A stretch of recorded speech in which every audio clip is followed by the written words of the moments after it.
Hoy quiero contarle una nueva historia. Una historia que muy pocos conocen. Desde siempre he sentido una especial inclinación por los personajes malditos y marginados. Personajes odiados, amados y discutidos. Colón es uno de ellos. El almirante se enfrentó a todo y a todos, pero muy pocos saben de su gran secreto. Sígame y se lo contaré.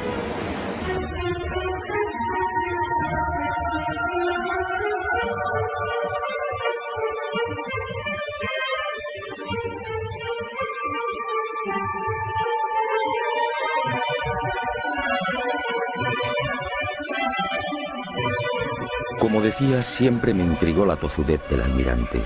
Peleó con sabios y con reyes, y terminó venciendo. Nunca comprendí esa seguridad, hasta que el destino puso en mis manos una información confidencial. Entonces entendí. Y la imagen de Cristóbal Colón apareció ante mí en su auténtica dimensión. Un Colón frío, calculador, ambicioso, sin escrúpulos y en posesión de un secreto que no era suyo. La historia, una vez más, fue manipulada. Todo empezó en estas costas de las islas portuguesas de Porto Santo y Madeira hacia el año del Señor de 1476. Mejor dicho, la historia arranca mucho antes y en otros parajes muy distintos. 500 años antes, hacia el 990, los vikingos ya habían mantenido un tráfico regular entre Groenlandia y las costas del norte de América. Los relatos de los audaces normandos se propagaron rápidamente, y de Noruega, patria de los vikingos, saltaron a toda Europa, siendo consignados en el 1070 por el sabio alemán Adam von Bremen. Aquel descubrimiento, según los expertos, se debió a la precipitada fuga de Eric el Rojo.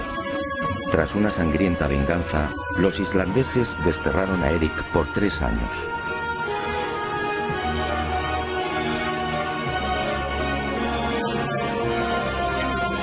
Y el Rojo se embarcó rumbo al oeste con su familia y un puñado de seguidores.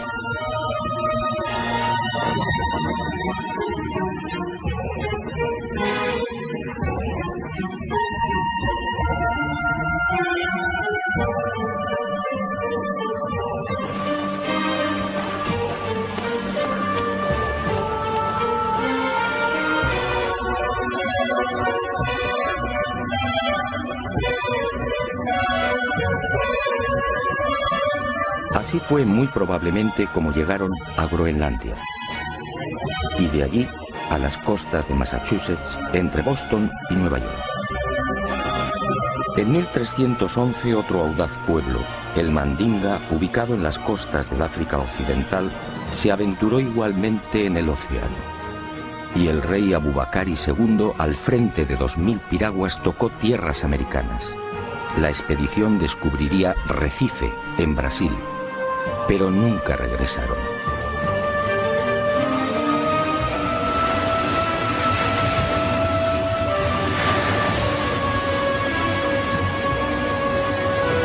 Mucho antes que vikingos y mandingas, otros pueblos supieron también de la existencia de América.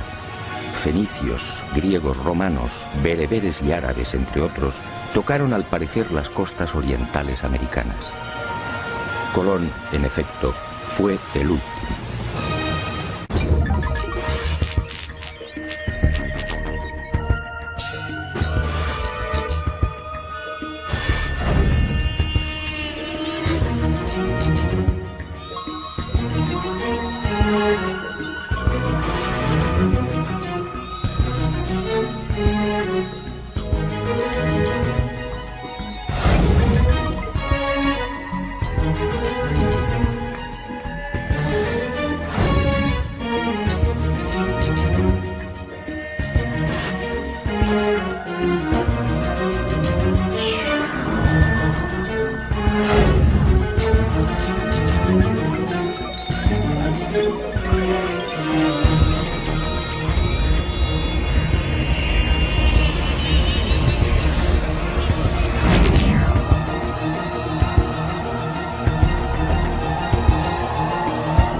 árabes en América?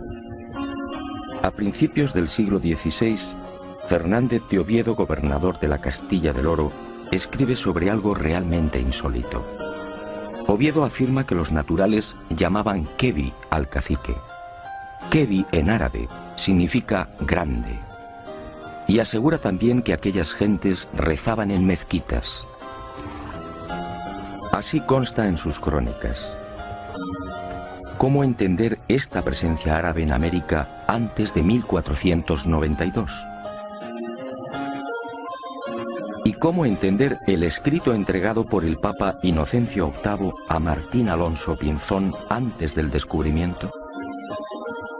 El documento, procedente al parecer de la corte de Salomón, decía así: navegarás por el mar Mediterráneo hasta el fin de España, y allí, al poniente del sol, entre el norte y el mediodía, por la vía temperada hasta 95 grados del camino, hallarás una tierra de Cipán, la cual es tan fértil y abundosa que con su grandeza sojuzgarás África y Europa. Aunque el origen salomónico del documento resulta más que dudoso, Europa no existía como tal en el 900 a.C., la verdad es que si la historia fue cierta, Alonso Pinzón habría recibido antes de embarcarse con el almirante una información secreta que apuntaba directamente a México. Como es sabido, este país se encuentra a 95 grados del Guadalquivir.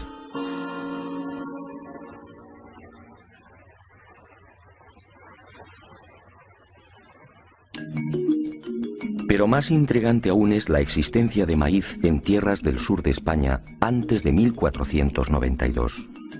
Todo el mundo sabe que esta planta es oriunda de América. ¿Cómo explicar entonces lo escrito por Alonso de Palencia con motivo de los ataques de Enrique IV a la ciudad de Granada en 1456? Según Palencia, el rey preparó la conquista de la ciudad morisca, quemándoles en verano las mieses y en otoño las cosechas de mijo y maíz.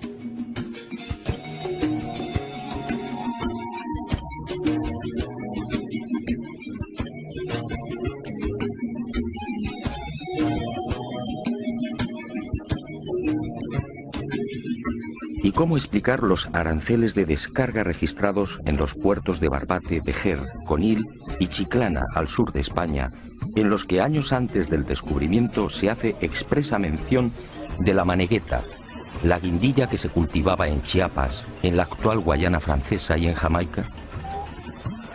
Unos comprometedores aranceles de descarga, en los que también se pasa lista a otras mercancías típicamente americanas. Aranceles, insisto, redactados antes de 1492. ¿Quién transportaba esa mercadería?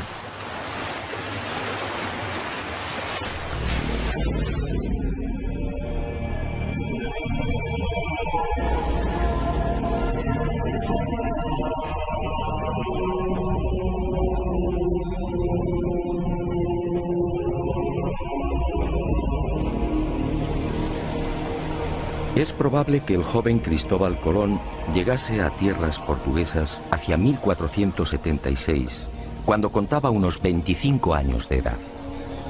Procedía de una familia humilde. No poseía otra ilustración que las primeras letras. Fue a raíz de su estancia en Portugal cuando empezó a leer y a cultivarse.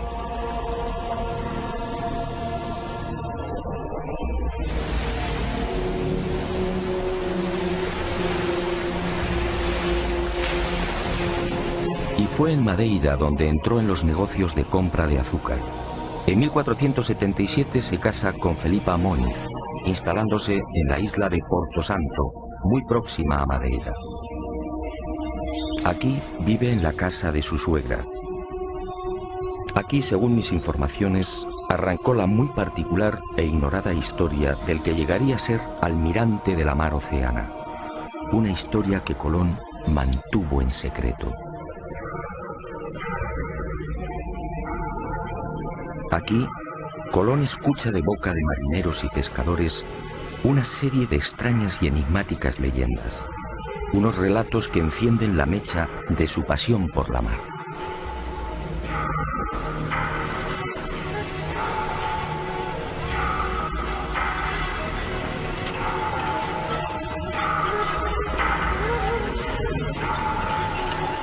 Las gentes de las Azores le contaron cómo los vientos de poniente arrojaban con frecuencia a las playas restos de árboles desconocidos en aquellas islas.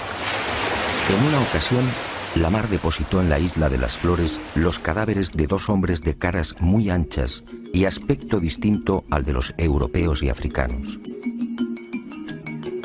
En esas fechas, hacia 1477, en un viaje de negocios a la ciudad irlandesa de Galway, el propio Colón fue testigo de la presencia de un hombre y una mujer que habían llegado por mar y que en nada se parecían a los europeos. El genovés los tomó por chinos o hindúes, arribados a Irlanda por el occidente.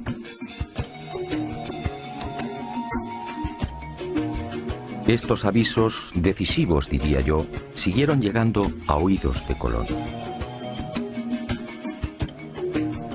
Los pescadores del Cabo de la Vela le pusieron igualmente al tanto de otra singular visión. No hacía mucho se habían cruzado con varias y enormes almadías. Todas disponían de casas de madera y eran gobernadas por gentes extrañas. Pedro Correa, su cuñado, multiplicaría el entusiasmo de Colón por el misterioso occidente con otra noticia de parecido corte. Él mismo había sido testigo de la aparición en las playas de Porto Santo de otro madero labrado y de unas cañas tan gruesas que, de nudo a nudo, podían contener 9 garrafas de vino. Unas cañas nunca vistas en Europa y África.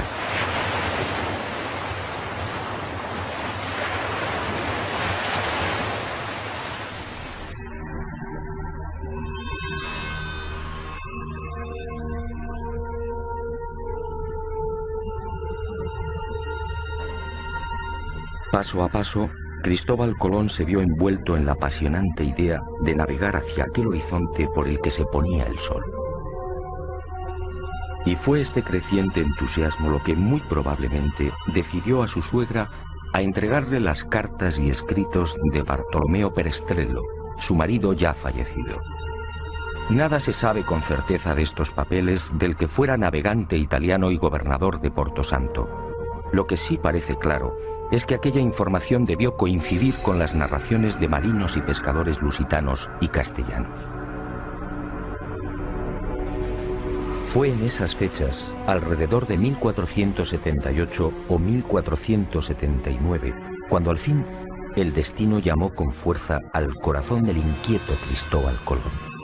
Y sucedió algo que cambiaría bruscamente el rumbo de su vida. Algo que muy pocos conocieron y conocen. Algo que se convertiría en su gran secreto y finalmente en su gran tragedia. En esos años, la mermada tripulación de una carabela casi desguazada arriba casualmente a las costas de Porto Santo. Son hombres enfermos y maltrechos. Un piloto y 4 o 5 tripulantes. Son castellanos, quizá portugueses. Y uno tras otro van muriendo. Colón, compasivo, se hace cargo del piloto y lo aloja en su casa. Y así, el increíble destino pone en sus manos una historia fascinante que cierra el círculo. Quizá por agradecimiento, quizá porque sabe que la muerte le ronda, este piloto anónimo termina por narrar a Colón los detalles de su peripecia.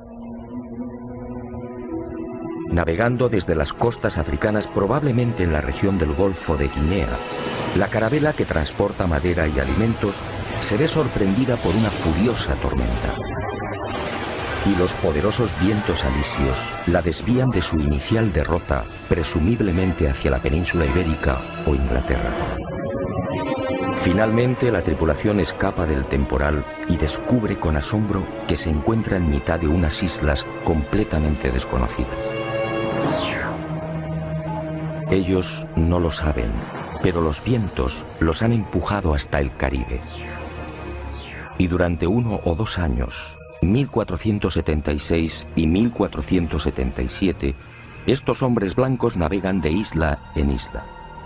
Son bien acogidos por los naturales, se mezclan y conviven con ellos, llegan a construir un pequeño fortín, descubren oro, y el piloto va tomando notas de cuanto ve. registra perfiles, ensenadas y montes, calcula leguas y distancias, reseña marcas y referencias, hasta que un día aquel paraíso se convierte en un infierno. La tripulación, carente de defensas, contrae una dolencia tan peligrosa como desconocida. Ellos no pueden saberlo, pero las bellezas taínas les han contagiado la espirochaeta pálida, la temible sífilis. El mal alcanza su fase secundaria y los hombres blancos ven con impotencia cómo sus cuerpos se cubren de pústulas, y la fiebre y los dolores terminan postrándolos. Al ver cómo sus compañeros van muriendo inexorablemente, el piloto anónimo decide regresar. Y allí, cosas del destino, está Cristóbal Colón. Es posible que este retorno del piloto anónimo ocurriera hacia 1477 o 1478. El navegante muere y Colón hace suya toda la información suministrada por el desdichado prenauta. Dueño y señor de la oportunísima revelación, Colón se entusiasma definitivamente con la idea de alcanzar esas tierras ignoradas, utilizando para ello el camino de Occidente. Esta asombrosa y secreta historia, guardada celosamente por el almirante, me fue facilitada hace ya 25 años por el entonces prior de los franciscanos de la Rábida, Francisco de Asís Oterino. Y fue él quien me aconsejó que consultase con los más destacados americanistas del momento. Un suceso que, según los cronistas de la época, terminaría filtrándose y propagándose. Y en 1535 apareció por primera vez en letra impresa. Todo cuanto me reveló el prior de los franciscanos se vio ratificado con creces. Uno de los expertos que profundizó con mayor ahínco y rigor en el secreto de Colón fue el catedrático español Juan Manzano y Manzano. Él, en definitiva, me lanzó al ojo del huracán de este decisivo suceso. Por más que indagué, no fue posible averiguar la identidad o la nacionalidad de este piloto anónimo. Los cronistas de aquel tiempo hablan de un portugués o castellano, quizá vizcaíno. Antonio de Fuentes y Guzmán arriesga un nombre, Alonso Sánchez de Huelva, que dice fue el piloto que dio los papeles a Colón. Lo que sí es seguro es que a partir de 1478, unos 16 años antes del descubrimiento oficial, Colón se convierte en un obstinado defensor de la vía occidental hacia las Indias. Una tozudez enraizada en la apropiación de algo que no era suyo.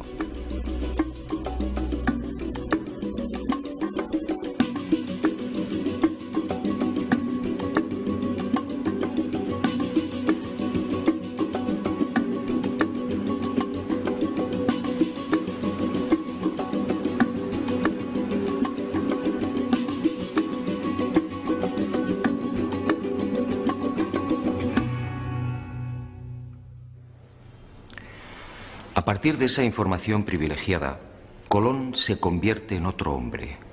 Ya no son sospechas, ahora lo sabe.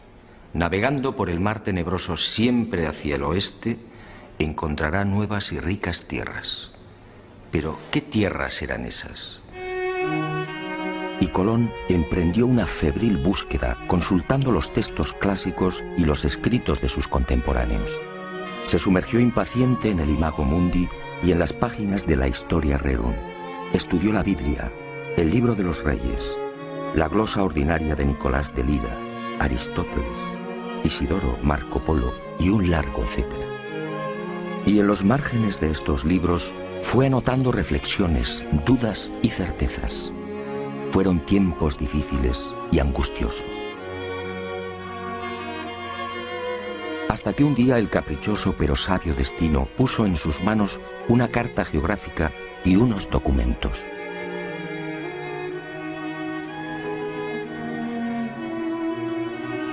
Eran obra del célebre físico, matemático y astrónomo Paolo Pozzo Toscanelli. El 24 de junio de 1474, 2 años antes de la llegada de Colón a Portugal, el canónigo lisboeta Fernão Martins recibía una carta desde Florencia. Era una misiva de su amigo Toscanelli. Meses atrás, durante la estancia de Martins en Italia, el canónigo tuvo oportunidad de cambiar impresiones con el sabio florentino sobre las navegaciones de sus compatriotas, los portugueses, por las costas africanas. Los lusitanos llevaban tiempo intentando alcanzar las regiones orientales de las Indias, donde al parecer se hallaban las famosas islas de la especiería. Y Toscanelli le anunció algo insólito. A las Indias se podía llegar por un rumbo distinto al que pretendían los portugueses. Bastaba cruzar el mar tenebroso, siempre hacia el oeste. Martins quedó impresionado. Expuso las revolucionarias ideas de Toscanelli al rey de Portugal y sin demora Alfonso V solicitó más detalles. Y ese 24 de junio de 1474 llegaba a Lisboa la mencionada carta de navegación y los documentos de Toscanelli, en los que aseguraba que navegando derecho por poniente está pintado el comienzo de las Indias. Unos reinos opulentos llamados Catai y Mangui, señoreados por un poderosísimo monarca llamado Gran Khan.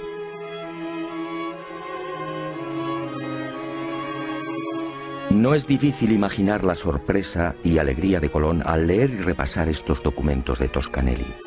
Allí estaba la confirmación a lo proporcionado en secreto por el piloto anónimo. Las ideas de Toscanelli y las pistas halladas en las restantes lecturas redondearon finalmente el gran proyecto colombino. Al otro lado del mar tenebroso se encontraban las Indias. Solo había que navegar hacia el oeste, siempre hacia el oeste. Colón, en definitiva, fue víctima del mismo error de Toscanelli. Confundió la española con Zipango, el Japón actual, y América con Asia. Y esta idea le acompañaría hasta la muerte. Confirmadas las noticias del prenauta, nuestro hombre eufórico volvió a repasar una y otra vez las claves secretas de su gran sueño. Unas claves más próximas a la locura que a la realidad. Para Colón, en esos años previos a 1492, Zipango, la isla del oro, se hallaba a 750 leguas de Canarias.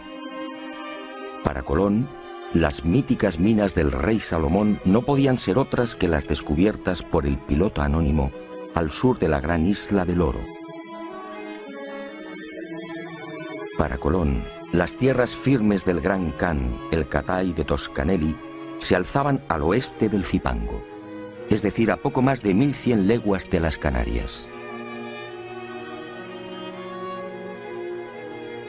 Dominado por la fiebre descubridora y por aquellas lecturas, adelantándose al Quijote, Colón confunde Jamaica con el reino de Saba.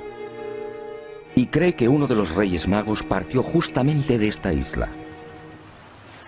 Para Colón, de acuerdo a lo narrado por el prenauta, el Golfo de Paria, en las actuales costas de Venezuela, era el lugar en el que se había levantado el paraíso terrenal. Y murió con el convencimiento de que Cuba formaba parte de las tierras firmes de Asia.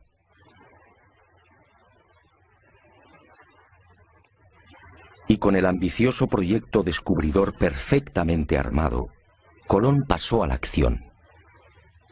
Sus primeros movimientos prudentemente lo llevaron hasta la región de Guinea. Pudo ser en 1482 o 1483. Quizá con la excusa de un viaje de negocios se embarca y recorre las aguas del Golfo africano. Pero su objetivo era otro. Colón, siempre minucioso, trata de verificar las informaciones del prenauta. Intenta comprobar in situ la dirección de los alisios y de las corrientes dominantes. El piloto anónimo estaba en lo cierto. Vientos y corrientes marinos empujan a los navíos hacia poniente. Y sin demora, Cristóbal Colón ofrece su sueño al rey portugués. Corría el año de 1484. De haber aceptado su propuesta, el futuro almirante de la mar Océana habría partido desde Cabo Verde en el mencionado Golfo de Guinea.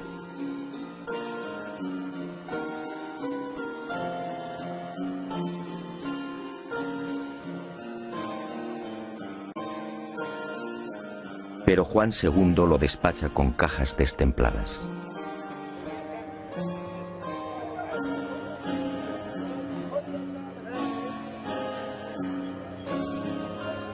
Colón desaparece y se traga la rabia.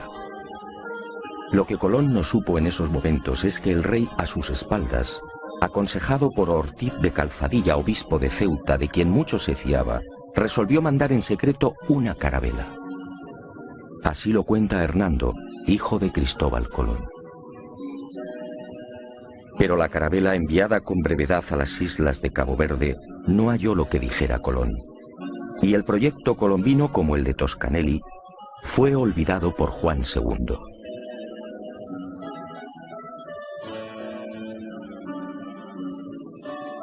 Y el destino siguió tejiendo y destejiendo. Colón supo de la turbia maniobra del rey portugués, y a esta decepción se sumó la muerte de su mujer y la pésima marcha de los negocios. Colón entonces tomó la decisión de abandonar Portugal.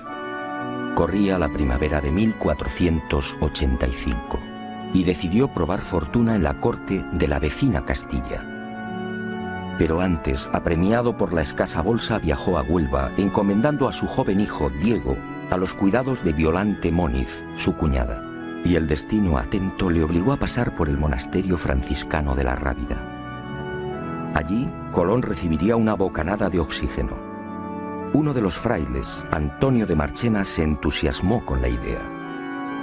Y Colón, nuevamente eufórico, fue al encuentro de Isabel y Fernando, los reyes católicos. Nueva decepción. Nadie le cree. La llamada Junta de Salamanca rechaza el proyecto. El testimonio del doctor Rodrigo Maldonado de Talavera, miembro de esta junta de sabios y expertos, resume el sentir general.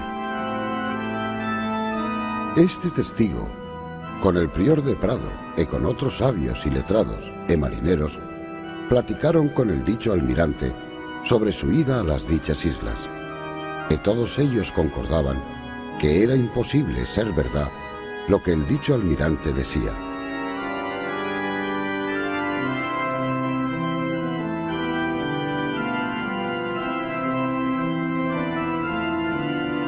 El segundo jarro de agua fría llegó en 1487. Y cuentan las crónicas que el futuro almirante no se rindió.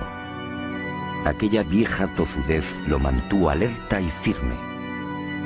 Pero las cosas no mejoraron.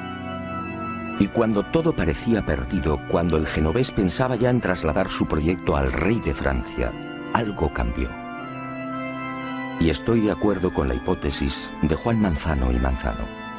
Colón, forzado por las adversas circunstancias, no tuvo más remedio que desvelar parte de su secreto.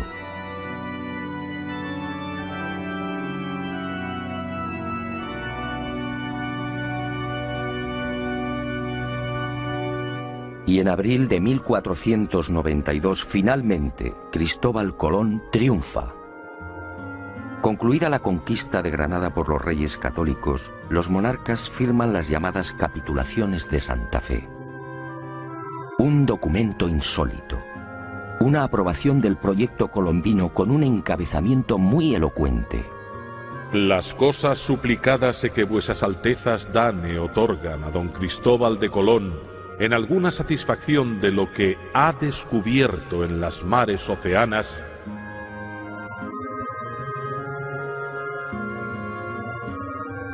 ¿de lo que ha descubierto? Estábamos en abril de 1492.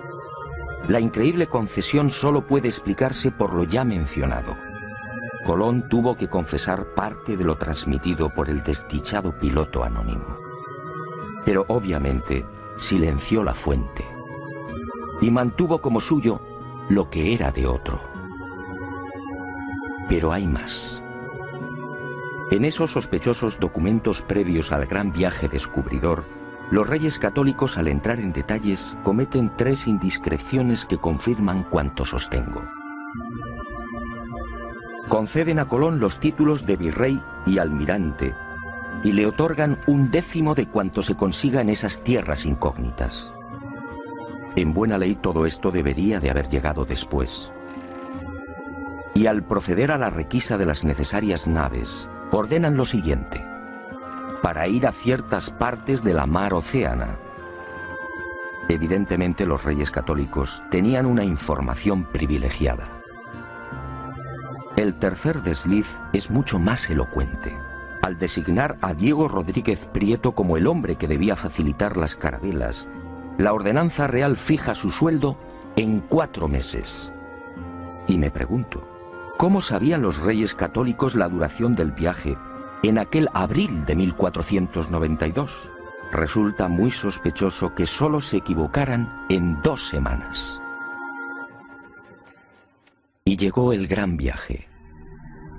Y con él, y con las siguientes singladuras, Cristóbal Colón terminaría descubriendo sus cartas.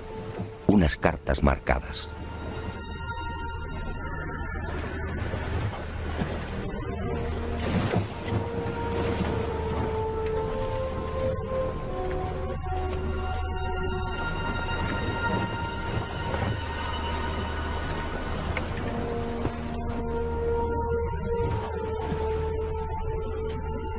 Primer viaje.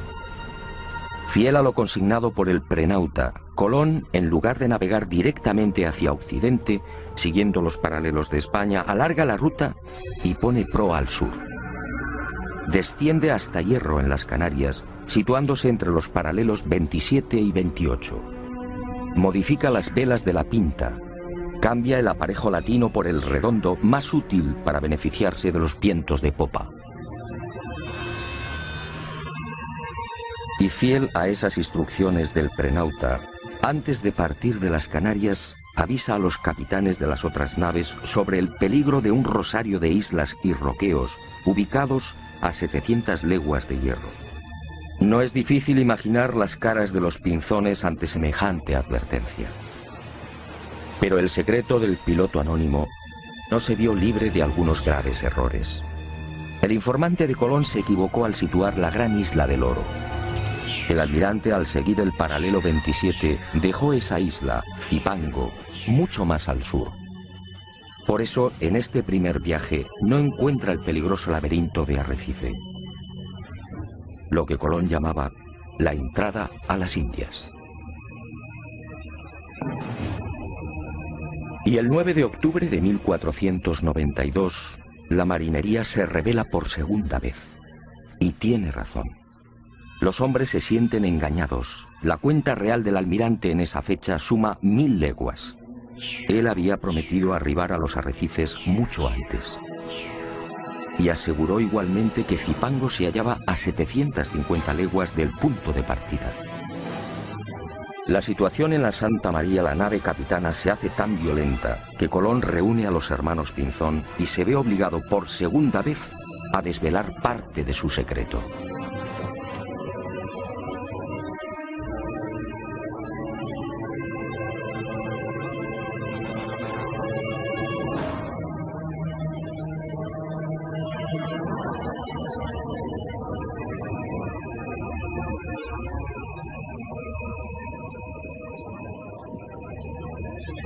Colón consigue calmar los ánimos y recibe un último plazo de 3 días.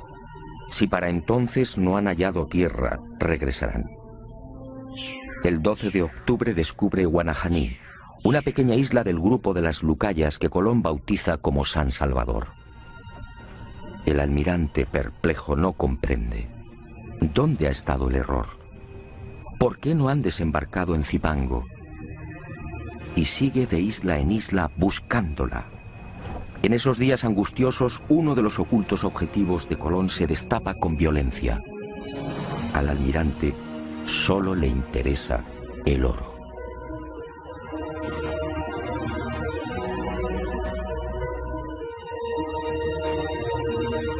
Colón deja atrás la costa norte de Cuba y, siguiendo las orientaciones de los indios, navega hacia el este, obsesionado por las minas de oro de Zipango. Y el 12 de diciembre tiene lugar otro suceso que llena de admiración a los marinos de la Niña y de la Santa María. Al desembarcar en una ensenada que Colón denominó de la Concepción, en la actual Haití, varios de los exploradores aciertan a establecer contacto con un nutrido grupo de indios, y entre ellos varios hombres blancos. Hombres y mujeres jóvenes tan blancos, dicen, como los de España. Hombres y mujeres blancos entre los naturales caribeños.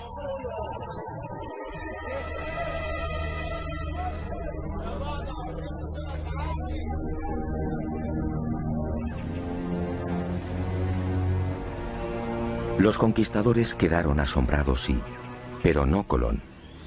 Él sabía por el piloto anónimo que la tripulación de aquella carabela había permanecido 1 o 2 años con los indios de la región. Y sabía igualmente que los predescubridores se mezclaron con las indias.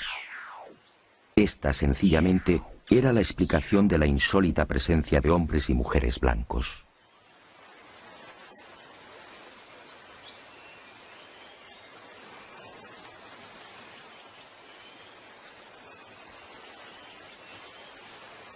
Y Colón por fin avista su gran objetivo. Era el 4 de enero de 1493. Allí estaba la señal que le proporcionara el piloto anónimo. Un cerro inconfundible, con un perfil muy particular y prácticamente asomado a la mar. Montecristi.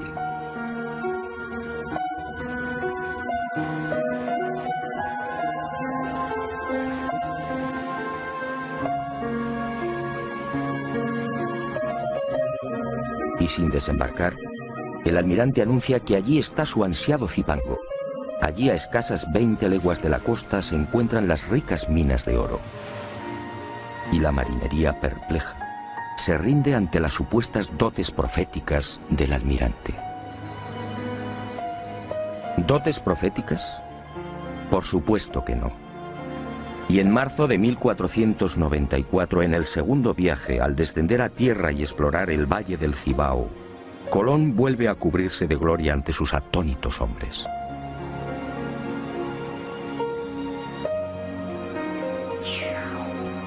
Después de fundar Isabela, marcha decidido hacia el sur, y a 18 leguas exactas de la costa, tal y como había advertido, localiza las minas.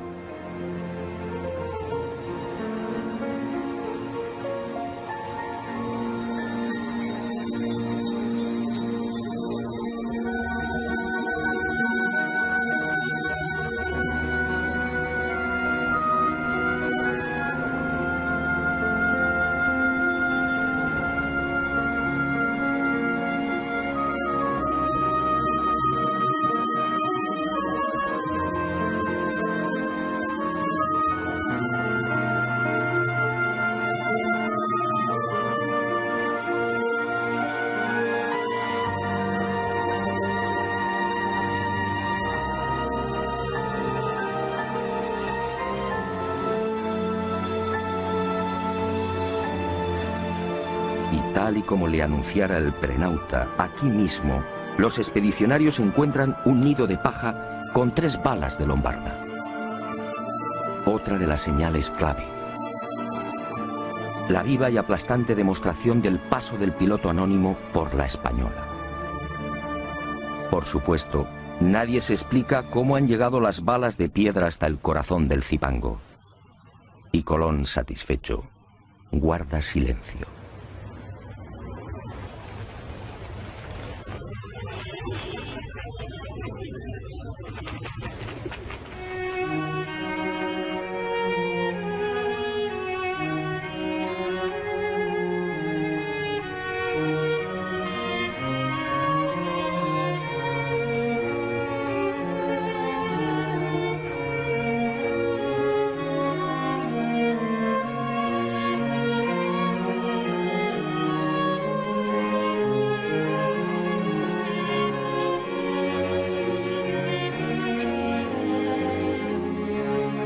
Fue también en ese segundo viaje cuando Colón, al aproximarse a la actual Jamaica, reclama la atención de la marinería y dijo: Señores míos, os quiero llevar al lugar de donde salió uno de los 3 magos que vinieron a adorar a Cristo, el cual lugar se llama Saba.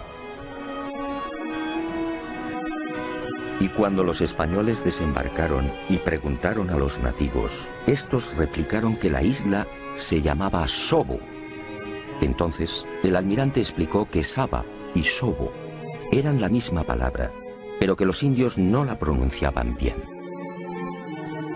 El reino de Saba, otra de las obsesiones de Colón. Y todos, una vez más, se preguntaron, ¿cómo sabía el almirante el nombre de aquella isla sin haber puesto el pie en ella? La respuesta es elemental.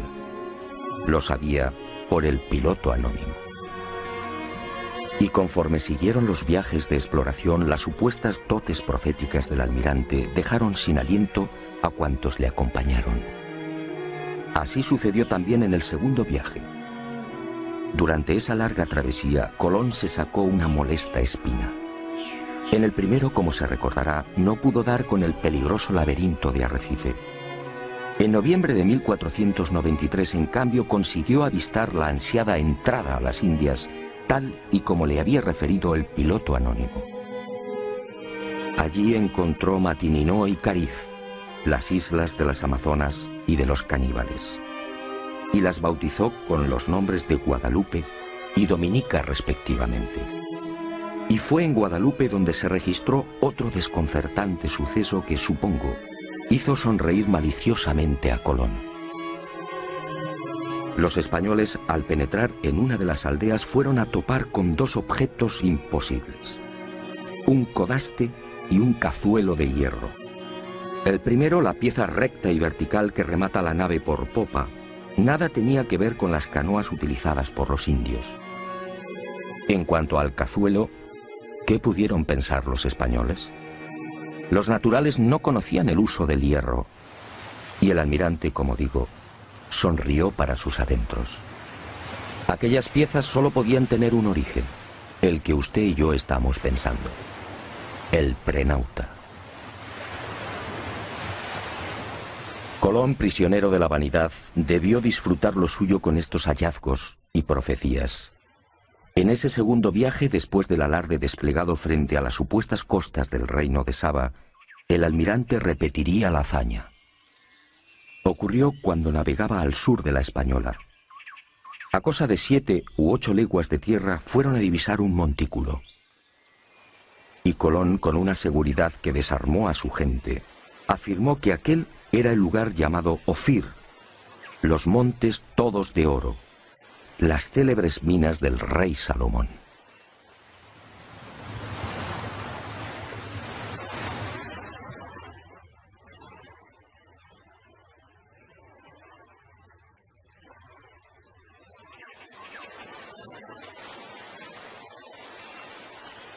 Después, las imaginarias minas del rey Salomón serían explotadas por los conquistadores, y el lugar fue bautizado como San Cristóbal.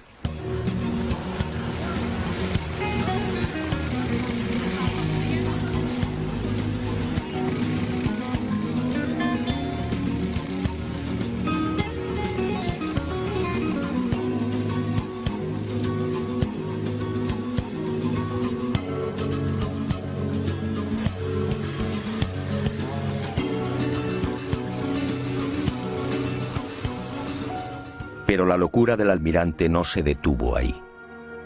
El piloto anónimo le había informado también de un increíble lugar en el que los ríos procedentes de una montaña desembocaban en un enorme lago, produciendo un gran estrépito al chocar con la mar.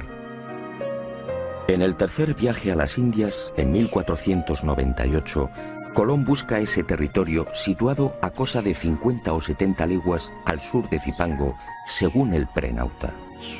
Y lo encuentra. Es el Golfo de Paria, al norte de la actual Venezuela. Descubre el lago, los ríos y queda maravillado al escuchar el fortísimo ruido provocado por la reunión de las aguas dulces y saladas. Y la imaginación, basada en las lecturas del Imago Mundi, le lleva a identificar aquel lugar con el paraíso terrenal. De hecho, lo bautiza con el nombre de los jardines, en recuerdo del jardín del Edén, y murió creyendo que había pisado la sagrada patria de Adán y Eva. Colón, en efecto, disponía de una información secreta y privilegiada, y la utilizó sin escrúpulos incluso para programar los viajes de vuelta a España. El primero sirve de claro ejemplo de lo que afirmo. Aquel 16 de enero de 1493, cuando toma la decisión de retornar, pone rumbo nordeste, cuarta al este. Busca el paralelo 38 frente a las costas de Virginia y desde allí, sorteando los alisios, se dirige al este. Los fuertes vientos del oeste y la corriente del Golfo lo desplazan hacia Europa. Y Colón termina desembarcando en Lisboa. ¿Cómo pudo saber que debía navegar hacia el norte? ¿Por qué evita el rumbo que había mantenido con tanta tozudez a su salida de Hierro? Colón no conocía la zona.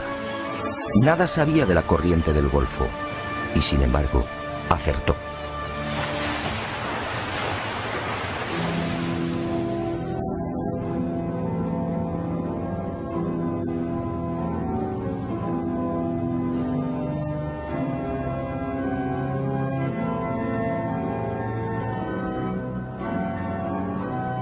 Pero Colón cometió un gran error.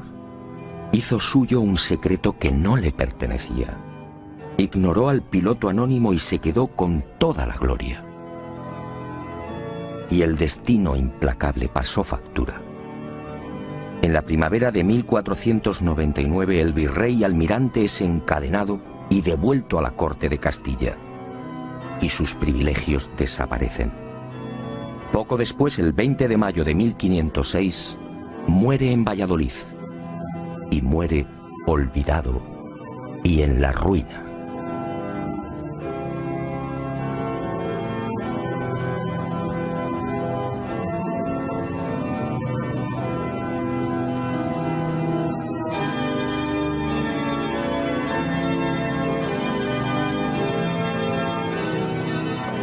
Ni siquiera sus restos descansan en paz. En realidad, nadie conoce su paradero con exactitud. Para muchos americanos, Colón descansa en este lugar, en la capital de la República Dominicana, su querida Española. Como reza el viejo adagio, no hay plazo que no se cumpla, ni deuda que no se pague.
En Brasil, pero nunca regresaron.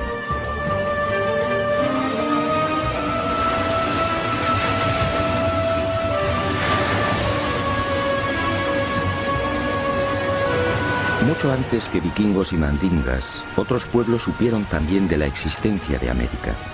Fenicios, griegos, romanos, bereberes y árabes, entre otros, tocaron al parecer las costas orientales americanas. Colón, en efecto, fue el último.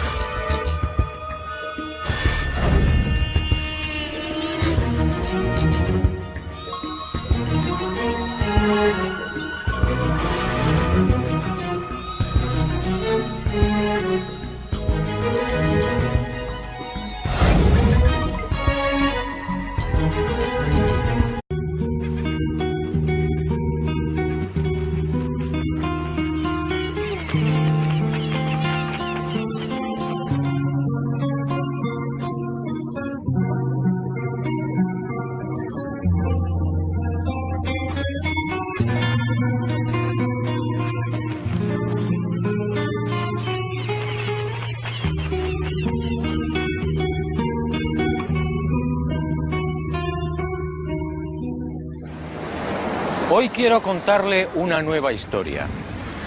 Una historia que muy pocos conocen. Desde siempre he sentido una especial inclinación por los personajes malditos y marginados. Personajes odiados, amados y discutidos.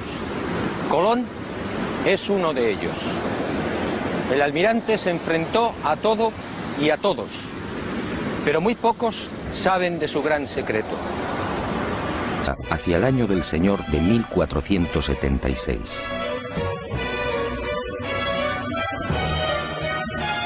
Mejor dicho, la historia arranca mucho antes y en otros parajes muy distintos.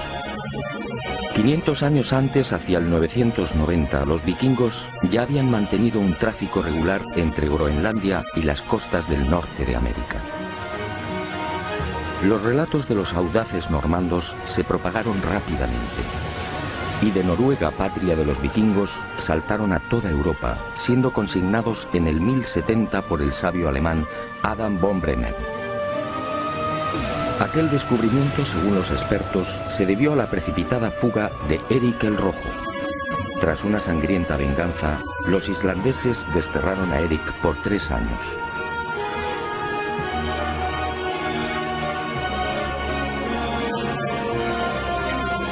Y el Rojo... Sígame y se lo contaré.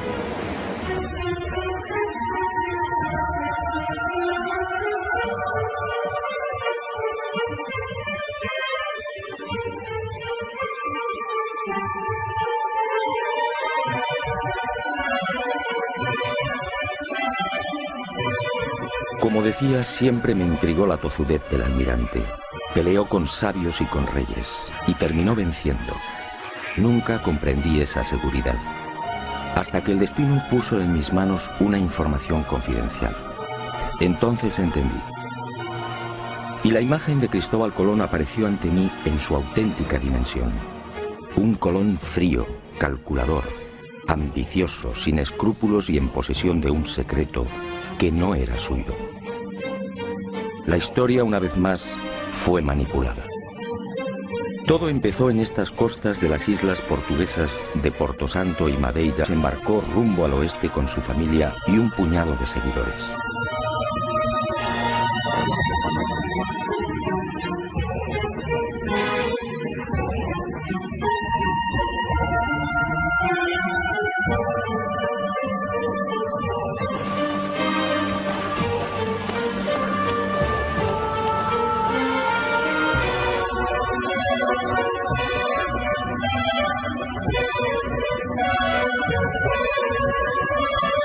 Así fue muy probablemente como llegaron a Groenlandia y de allí a las costas de Massachusetts, entre Boston y Nueva York.